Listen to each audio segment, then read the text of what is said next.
குடிகார பெருமக்களே உங்க எல்லாருக்குமே ஒரு குட் நியூஸ் ஒரு பேட் நியூஸ். ஃபர்ஸ்ட் பேட் நியூஸ்லேருந்தே போயிடலாம். டீட்டெயில் எக்ஸ்பிளைன் பண்ண ஃபாலோ பண்ணிக்கோங்க. ஸோ இந்தியா கவர்மெண்ட் பார்த்தீங்கன்னா ஒரு கிட்டத்தட்ட ஒரு மேஜரான ஒரு 3 பிராண்டை பேன் பண்ணியிருக்காங்க. ஸோ லைக் எதுக்குன்னு பார்த்தீங்கன்னா எஃப்எஸ்எஸ்ஐயோட ஸ்டாண்டர்ட்ஸ் எல்லாம் மீறினதுக்காக ஓல்டு மாங்க் இந்த மாதிரி சில பல பிராண்ட்ஸ் நான் உங்களுக்கு டெக்ஸ்ட் ஆட் பண்ணுறேன், இல்லைனா ஃபோட்டோவை ஆட் பண்ணிடுறேன் பாருங்களேன். அந்த பேர்லாம் தெரியாதுங்க. மெயினான ரீசன் என்னன்னு பார்த்தீங்கன்னா இதை பேன் பண்ணதுக்கு அவங்க இப்போ ரம்மு விஸ்கின்லாம் சொல்கிறாங்க இல்லைங்களா. ஸோ இதுக்கெல்லாம் ஒரு குறிப்பிட்ட பர்டிகுலர் மெச்சூரிட்டி பீரியட் இருக்கும். ஸோ அவ்வளோ நாள் அதை ஸ்டோர் பண்ணி வச்சா தான் அதோட குவாலிட்டி இருக்கும். ஆனால் அவங்க ஆர்டிஃபிஷியலாக ஃப்ளேவர்ஸ் இந்த மாதிரிலாம் ஆட் பண்ணி அண்டு நாங்கள் இவ்வளோ வந்து ஸ்டோர் பண்ணோன்ற அந்த டேட்டெல்லாம் மிஸ்லீடிங்கான இன்ஃபர்மேஷனை போட்டு ஜஸ்ட்டு கமர்ஷியல் நோக்கத்துக்காக மட்டுமே சேல்ஸ் அதிகமாகணுன்றதுக்கு மட்டுமே குவாலிட்டி இல்லாமல் லேபிள் ஒன்று போட்டு ஒன்று விற்கிறாங்க அப்படின்றதுக்காக பேன் பண்ணியிருக்காங்க. ஸோ இது வந்து ஃபுல்லாக பேன் இல்லை, இது எல்லா பேண்டுமே இப்போ கோர்ட்டுக்கு போயிருக்காங்க, கேஸ் போட்டிருக்காங்க. ஸோ வெயிட் பண்ணி பார்ப்போம் என்ன ஆகுதுன்னு.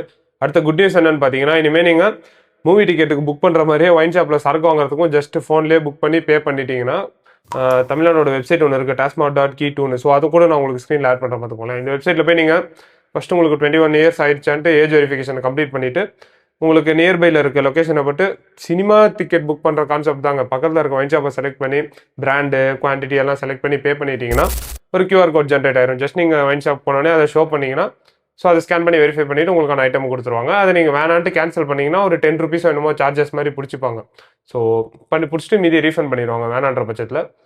அண்ட் அந்த டைமில் உங்களுக்கு ஸ்டாக் இல்லை அப்படின்னா உங்களுக்கு நியர்பையில் இருக்க வேறு ஏதாவது ஒரு ஷாப்பில் போய் வாங்கிக்கோங்க அப்படின்ற மாதிரி அவங்களே அட்ஜஸ்ட் பண்ணி கொடுப்பாங்க. ஸோ இதுதான் அந்த குட் நியூஸும் பேட் நியூஸ். அண்ட் இது மூலிமா அந்த பாட்டிலுக்கு வாங்குற 10 ரூபாய் கம்மியாகும்னு சொல்கிறாங்க. ஸோ எந்த அளவுக்கு ப்ராக்டிகலி பாசிபிள்னு உங்களோட ஒப்பீனியன் கமெண்ட்ல சொல்லிட்டு, ஐயோ சரக்கு பேன் பண்ணிட்டாங்க, சரக்கு ரேட் ஏறிச்சு, பாட்டிலுக்கு 10 ரூபாய் எக்ஸ்ட்ரா வாங்குறாங்கன்னு சொல்கிற அந்த ஃப்ரெண்டுக்கு இந்த வீடியோ ஷேர் பண்ணிட்டு இதே மாதிரி மறுபடியும் எஸ்கேன் ஃபாலோ பண்ணிக்கோங்க. தேங்க்யூ.